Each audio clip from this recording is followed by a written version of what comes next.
India से, UK से, London से, दुबई से। यहाँ पर आपको बहुत बड़ी खबर से आगाह करते चलें। बॉलीवुड के किंग शाहरुख खान ने महक मलिक को 10 करोड़ रुपए की ऑफर कर दी है। शाहरुख खान ने सिर्फ एक फिल्म में काम करने के लिए महक मलिक को 10 करोड़ रुपए की ऑफर कर दी है और इससे पहले भी शाहरुख खान महक मलिक को बुलवाने और उनके साथ फिल्म बनाने के लिए कई बार ऑफर कर चुके हैं। इस बार शाहरुख खान पूरे 10 करोड़ रुपए की ऑफर कर दी है। इन्होंने कहा है, उम्मीद है कि अब महक मलिक इनकी ऑफर को नहीं ठुकराएगी। इनका कहना है कि महक मलिक को पूरी प्रोटेक्शन देंगे और सबसे बढ़कर महक मलिक को इज्जत और खलूस से रखेंगे। जैसा कि आपने सुना ही होगा कि महक मलिक ने अपने इंटरव्यू में कहा था कि उनको इंडिया से फिल्म की ऑफर आ चुकी है। अब देखना ये है कि महक मलिक शाहरुख खान की ऑफर को एक्सेप्ट करती है। मेरे ख्याल में महक मलिक को ये ऑफर कबूल कर लेनी चाहिए, क्योंकि बॉलीवुड के किंग शाहरुख खान जिसके पीछे लाखों करोड़ों लड़कियां फिदा हैं, वो महक मलिक के साथ काम करने के लिए इतना बेताब है।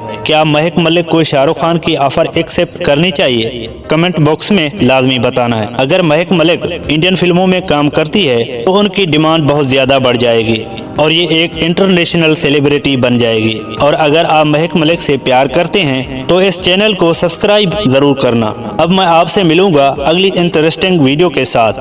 Thanks for watching.